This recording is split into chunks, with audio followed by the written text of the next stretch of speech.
Pakistan biography channel में खुशामदीद। आज हम पाकिस्तान के मारूफ फ़ौजी अफसरान में से एक फ़ौजी अफसर फसीह बुखारी की ज़िंदगी का जायज़ा लेंगे। आइए उनके ज़ाती और पेशावराना सफ़र के बारे में दिलचस्प हक़ाइक़ से पर्दा उठाते हैं। फसीह बुखारी 8 मार्च 1942 को पैदा हुए और 24 नवंबर 2020 को इंतकाल कर गए। एक पाकिस्तानी एडमिरल थे जिन्होंने 1997 से 1999 तक चीफ ऑफ नेवल स्टाफ के तौर पर खिदमत अंजाम दी, जब तक कि उन्होंने सख्त मुखालफत की वजह से इस्तीफ़ा न दे दिया। फसीह बुखारी ने पाकिस्तान के इंसदाद बदउनवानी के इदारे कौमी एहतसाब ब्यूरो के चेयरमैन के तौर पर भी खिदमत अंजाम दी। इसके अलावा पाकिस्तान और भारत के दरमियान छिड़ी कारगिल जंग में उनके परवेज़ मुशर्रफ के साथ कुछ तनाज़ात भी उभरे। 1999 में बुखारी ने अवामी तौर पर उस वक्त के वज़ीर आज़म नवाज शरीफ के joint chief of staff committee के चेयरमैन के तौर पर परवेज़ मुशर्रफ की मुद्दत मुलाजमत में तोसी के फैसले के खिलाफ अवामी तौर पर इख्तलाफ किया और बगावत की, जो बाद में आर्मी चीफ के ओहदे से बदतरफी से पहले थे। वो अपने जंगी मुखालिफ मौक़िफ़ के लिए काबिल ज़िक्र हैं। इसके अलावा उन्होंने 2002 में 1999 की कारगिल जंग से मुतल्लिक परवेज़ मुशर्रफ के फैसलों के बारे में अवाम को इस पर गौर करने का मुतालबा किया था। 2011 में बुखारी को सदर आसिफ अली जरदारी ने कौमी एहतसाब ब्यूरो का चेयरमैन मुकर्रर कर दिया था। ताहम उनकी तकर्री अवामी तनाज़ात में फंस गई थी, जिसके नतीजे में 2013 में सुप्रीम कोर्ट ऑफ पाकिस्तान ने उनकी बरतरफी कर दी थी। अगर उनके कमांड और अमले की तकर्री के बारे में बात करें तो 1985 से 1991 तक कैप्टन बुखारी बहरिया के डायरेक्टर और नेवल वारफेयर ऑपरेशन प्लानर के तौर पर तैनात रहे और बहरिया के ऑपरेशंस डायरेक्टर के तौर पर खिदमत भी अंजाम दी। इसके अलावा कैप्टन बुखारी ने बहरिया में अपने कमांड तजर्बे के हिस्से के तौर पर एक डेफनी आबदोज और 2 तबाहकुन जहाज़ों की भी कमांड की और 1991 में उन्हें 1 स्टार रैंक कोमोडोर पर तरक्की दे दी गई। उसके बाद 1992 तक वो मुख्तसर तौर पर रेयर एडमिरल के ओहदे पर कायम रहे। NHQ में रेयर एडमिरल बुखारी को 1995 तक DCNS मुकर्रर किया गया था, जब उन्हें 3 स्टार असाइनमेंट पर तरक्की दी गई थी। 1995 से 1997 तक वाइस एडमिरल बुखारी ने पाकिस्तान फ्लैट की कमांड की और उस वक्त की जब उन्होंने सबकदोश होने वाले वाइस एडमिरल शमून आलम खान से कमांड संभाली थी। 1995 में वाइस एडमिरल बुखारी को एडमिरल मंसूरुल हक के मातहत बहरिया के vice chief of the naval staff VCNS के ओहदे पर फाइज कर दिया गया और फिर फ्रांस की मदद से बुखारी 90B अगस्ता आबदोजों के हसूल और मकामी पैदावार में शामिल हो गए। 1 जनवरी 1997 को वाइस एडमिरल बुखारी को 4 स्टार रैंक के एडमिरल ओहदे पर तरक्की दे दी गई और 5 फरवरी 1997 को बरतरफ एडमिरल मंसूरुल हक से बहरिया की कमान उन्होंने संभाल ली थी और तकर्री के बाद एडमिरल बुखारी ने वाइस एडमिरल की जगह भी ले ली। शिपिंग कॉरपोरेशन और जॉइंट स्टाफ हेडक्वार्टर्स का दौरा किया और chairman joint chiefs general Firoz Khan से भी मुलाकात की और फिर बहरिया के सरबराह के तौर पर एडमिरल बुखारी ने बहरिया की तश्कील नौ के लिए मुतअद्दिद कोशिशें भी की और अपने मातहतों को अपनी सोच में मजीद तज्जियाती होने की तरगीब दी। एडमिरल बुखारी ने बलोचिस्तान पाकिस्तान में बहरिया के अड्डे के क़याम के लिए अपना अहम ताउन भी फराहम किया, जिसे 26 अप्रैल 1997 को ऑपरेशनल किया गया था। इसके बाद 1999 में एडमिरल बुखारी ने बहरिया की तरफ से सालाना मुनक्कद की जाने वाली तसव्वुराती मशकों के सिलसिले के एक हिस्से के तौर पर हैमर हेड 99 की निगरानी भी की, जो कि समंदरी चंगारी के तमहीद के तौर पर उनका एक अहम कदम था। 1998 न्यूक्लियर टेस्ट और जनरल करामत का रिलीफ। एडमिरल बुखारी बहरिया के सरबराह थे जब भारत ने ऐलान किया कि मुल्क ने 12 मई 1998 को ऑपरेशन शक्ति के कोड नाम के तहत जौहरी तजर्बात की सीरीज की है। उन्होंने chairman joint chiefs general Jehangir Karamat और air chief marshal PQ Mehdi के साथ गैर रस्मी मुलाकात में भी शिरकत की। एडमिरल बुखारी ने मुबैना तौर पर इखलाकी बुनियादों पर जौहरी तजर्बात की इजाज़त के खिलाफ दलील दी। इस हकीकत पर अपने दलाइल पर जोर दिया कि पाकिस्तान इखलाकी बुलंदी का दावा करने के काबिल होगा। उसके बाद एडमिरल बुखारी ने जोहरी इब्हाम की हमायत का मुकदमा पेश किया और निशानदही की कि पाकिस्तान के पास अब भी जोहरी सलाहियत मौजूद है और दुनिया का रद्द-ए-अमल देखने के लिए इंतजार करो की पॉलिसी की सिफारिश भी की।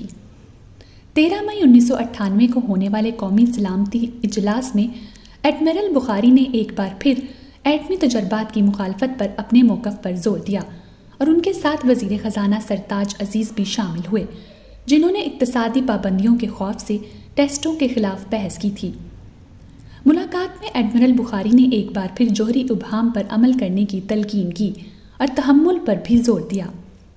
बहरहाल 28 मई और 30 मई 1998 को जोहरी तजर्बात किए गए, लेकिन उस वक्त के वज़ीर आज़म नवाज शरीफ ने इस लेक्चर को मुल्की सियासत में फ़ौज की मदाखलत के तौर पर देखा और बिलाखिर फ़ौज की कमान से फारिग हो गए, क्योंकि चेयरमैन जॉइंट चीफ्स ने दस्तखतशुदा इस्तीफ़ा पेश कर दिया था।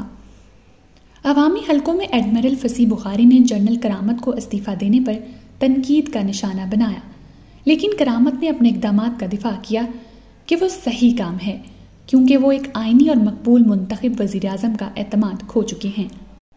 एडमिरल फसी बुखारी ने वज़ीर आज़म नवाज शरीफ और जनरल मुशर्रफ के साथ मुतअद्दिद मुलाकातों में शिरकत की, जिसमें कारगिल के वाक़यात और पाक फ़ौज के जवानों पर हिंदुस्तानी फ़ौज की जवाबी हमलों के बारे में ब्रीफिंग दी गई थी। और वज़ीर आज़म नवाज शरीफ के साथ कारगिल पर आखिरी इजलास में शिरकत के बाद एडमिरल बुखारी ने पाक फ़ौज की हिंदुस्तानी फ़ौज के साथ मशगूलियत को मुनासिब नहीं समझा और जनरल मुशर्रफ की अजीम हिकमत अमली के खिलाफ शदीद एहतजाज किया और कारगिल के मामले की मुकम्मल तहकीकात के लिए कमीशन बनाने की भी सिफारिश की। इसके अलावा हिंदुस्तानी बहरिया की जानिब से अपने बहरी बेड़ों को बहीरा अरब में ले जाने के बारे में एडमिरल बुखारी ने मुबैना तौर पर निशानजद किया कि पाकिस्तान की पहले से ही ख़राब मईशत जंगी मंजरनामे में गला घूंट सकती है। बुखारी ने पाकिस्तान नेवी की जंगी जहाज़ों को अपने मौजूदा ऑयल टैंकर्स के लिए एस्कॉर्ट्स फ्राहम करना शुरू कर दिया और भारतीय बहरिया की जानिब से कराची के साहिल को रोकने की किसी भी कोशिश पर नज़र रखने के लिए खुफिया तौर पर आबदोज़ें भी तैनात कर दी थीं। और फिर मुल्की न्यूज़ मीडिया में एडमिरल बुखारी अवामी तौर पर कारगिल दरानदाजी के पीछे फ़ौजी हिकमत अमली पर सवाल उठाने के लिए मशहूर हुए और बहरिया को मनसूबाबंदी के मरहले में ना लेने पर जनरल मुशर्रफ की नाअहली पर भी तनकीद की, जबकि बाद में बहरिया की मुदाखलत की उम्मीद जाहिर की। तसादुम के बाद दफा एक तातुल तक पहुंच गया था और फिर कारगिल की शिकस्त और 1999 में मार्शल लॉ के बाद एडमिरल बुखारी ने मुशर्रफ को मशवरा दिया कि वो फ़ौज की कमान से मुस्ताफ़ी हो जाएं और उनके लिए बेहतर होगा कि वो जल्द से जल्द वहाँ से चले जाएं और साबिक आर्मी चीफ जनरल AW की तरह हल तलाश करें। और फिर एडमिरल बुखारी ने हिंदुस्तानी वजारत खारजा के जारी करदा बयानात पर गुस्से में रद्द अमल का इजहार भी किया और मुबैना तौर पर हवाला दिया कि वो भारतीय कारगिल के वाक़े के बाद तनाज़ा को समंदरी पैमाने पर ले जाने की कोशिश कर रहे हैं।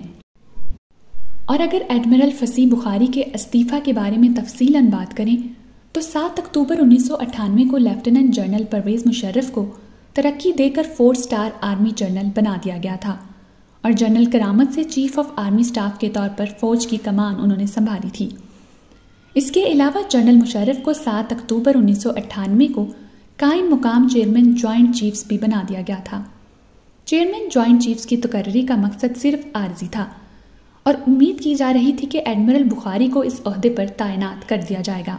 सितंबर 1999 में जनरल मुशर्रफ ने वज़ीर आज़म नवाज शरीफ को पैगाम भेजा था कि बहरी और फ़िज़ाइया में कोई भी चेयरमैन जॉइंट चीफ्स नहीं बन सकता।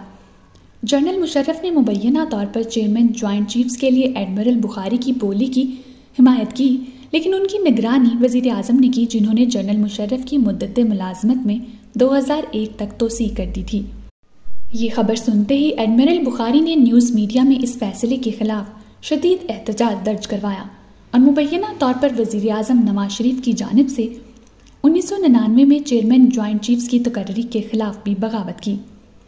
बहरिया के वज़ीर आज़म की जानिब से अपनी मुद्दत पूरी करने के लिए मुतालबे के बावजूद एडमिरल बुखारी ने अपने इस्तीफ़े पर सख्ती से जोर दिया, क्योंकि जनरल मुशर्रफ उनके जूनियर थे और अक्सर उन्हें सर के नाम से पुकारते थे। लेकिन फिर 5 अक्टूबर 1999 को एडमिरल बुखारी ने बहरिया की कमान से इस्तीफ़ा दे दिया, क्योंकि न्यूज़ मीडिया ने एडमिरल बुखारी के इस्तीफ़ा को महज chairman joint chief of staff committee मुकर्रर ना होने पर नाखुशी करार दिया था। ताहम एडमिरल बुखारी ने 2002 में कहा कि उनका इस्तीफ़ा सिर्फ उस वक्त आया जब उन्होंने ये महसूस किया कि जनरल मुशर्रफ और वज़ीर-ए-आज़म नवाज शरीफ ने एक दूसरे को गिराने का फैसला कर लिया है और वो इन डर्टी गेम्स का हिस्सा नहीं बनना चाहते थे। एडमिरल बुखारी की बगावत ने मुंतखब सिविलियन हुकूमत और फौजी लीडरान के दरमियान सिविल मिलिट्री ताल्लुकात में पिघलाव देखा, जिसके नतीजे में फ़ौज ने 12 अक्टूबर 1999 को वज़ीर-ए-आज़म नवाज शरीफ को बरतरफ करके सिविलियन हुकूमत पर कब्जा कर लिया और इसके बाद एडमिरल फसी बुखारी ने चेयरमैन कौमी एहतसाब ब्यूरो में भी खिदमात अंजाम दी। 2007 में Bukhari Pakistan ex serviceman association के सदर बने और 2010 तक इसी ओहदे पर फाइज रहे। फिर 17 अक्टूबर 2011 को बुखारी को उस वक्त के सदर आसिफ अली जरदारी ने कौमी एहतसाब ब्यूरो का चेयरमैन मुकर्रर कर दिया था, जिसके सदर ने भी उनकी तकर्री की तस्दीक की।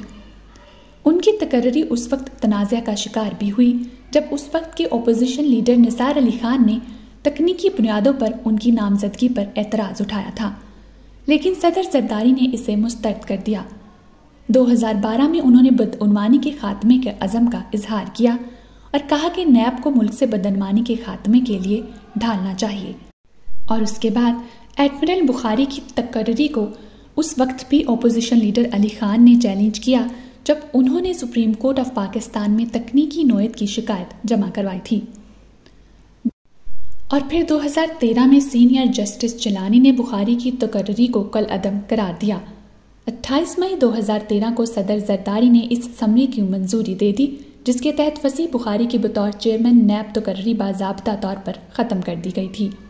और आखिर में अगर एडमिरल फसी बुखारी को दिए गए अवार्ड्स के बारे में बात करें तो उन्हें Nishan Imtiaz, Hilal Imtiaz, Sitara Imtiaz, Sitara Basalat, naval force medal, order of military merit और ऑर्डर मिलिट्री जैसे मुतअद्दिद एजाज़ात भी दिए गए थे।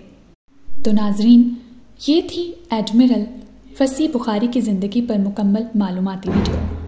इस वीडियो को लाइक करें, कमेंट्स में अपनी राय का इजहार दें और हमारे चैनल पाकिस्तान बायोग्राफी को सब्सक्राइब भी कर लें। शुक्रिया। अल्लाह हाफिज़।